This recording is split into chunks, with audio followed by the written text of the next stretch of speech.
What's going on, everybody? Ron H. Mage here once again, and finally the time had come to be able to play Resident Evil 8 The Village. Ooh, man. So, all I'm going to say is that I'm going to share a couple of my thoughts on it.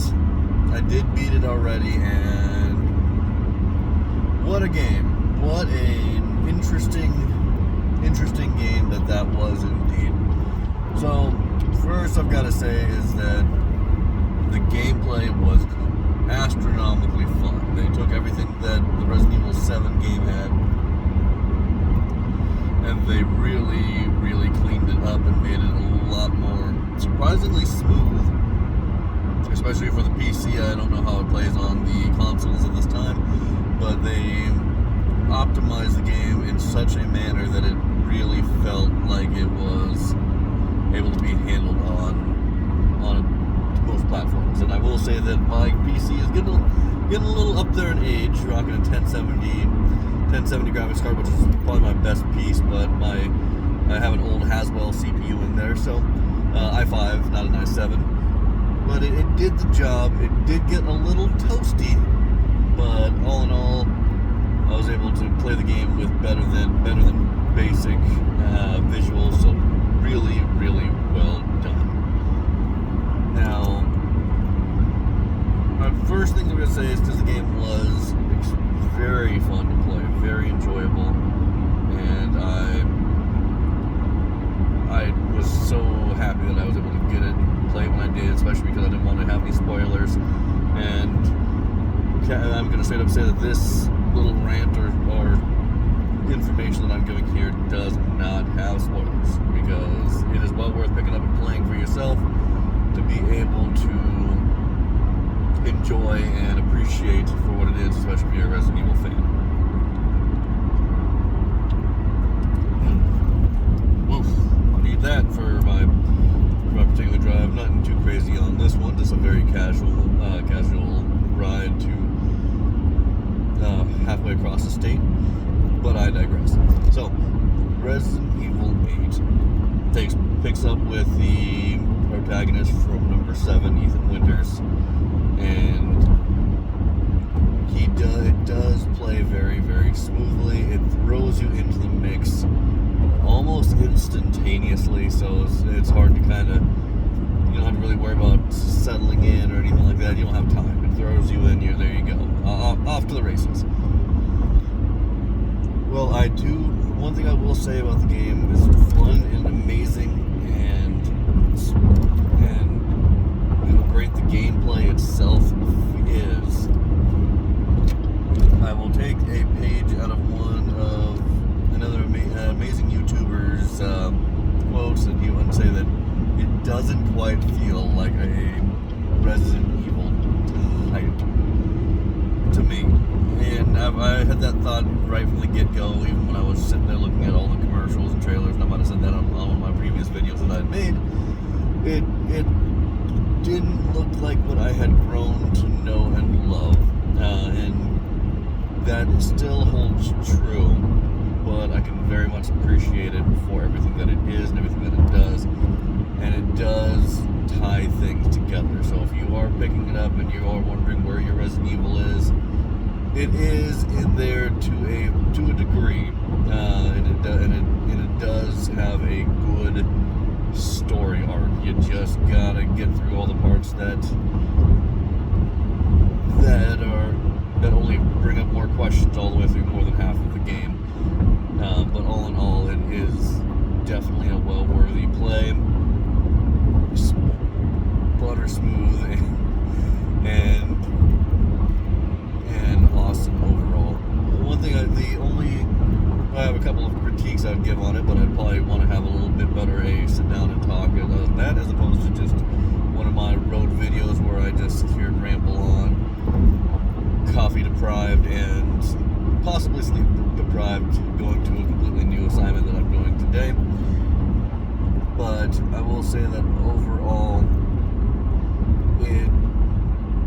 I got a lot of gameplay out of it, and I really love some of the extras and bonuses and things, but in essence, it's maybe how the game played, it didn't feel like we were playing for a very, very long time. It took me, I think, about 7 to 8 hours. No, I'm gonna digress on that. I'm gonna backtrack that. I'm gonna retract that as to say 8 to 9 hours on my first playthrough. I did play it on standard, and now I'm going through it again on a harder difficulty. I am going through it much faster, and I'm not playing with any. I'm still playing with all of your basics and things. So just upping the difficulty and upping the challenge there. Oof. Play it. Definitely play it. I'm gonna safely say it's not in my top 5 Resident Evils of all time, because like I said, don't necessarily. It works a fine line. But it is definitely an enjoyable game. I've probably already put about 15 hours of gameplay into it. So just came out, but still does not beat the Resident Evil 2 remake for me, in which I had put well over 100 plus hours. Not in that short a time frame, but within the first month.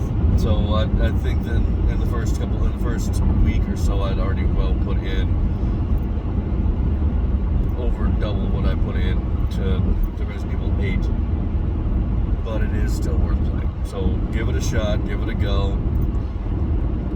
And if you're worried about the storyline not being your Resident Evil game, just give it a chance. If you want action-packed gameplay, then that would definitely be a game for you. If you are looking for survival horror or anything a little more on the horror-heavy side, then perhaps that's the point where you should look elsewhere, as you are able to get enough ammunition and materials and things to be able to handle and take care of everything in an environmental setting, as opposed to ones like Resident Evil 2 or even Resident Evil 7 to a degree. I would say you really have to consider your options and think about what you are doing with your weapons. So, don't be dumb with your stuff. Just saying.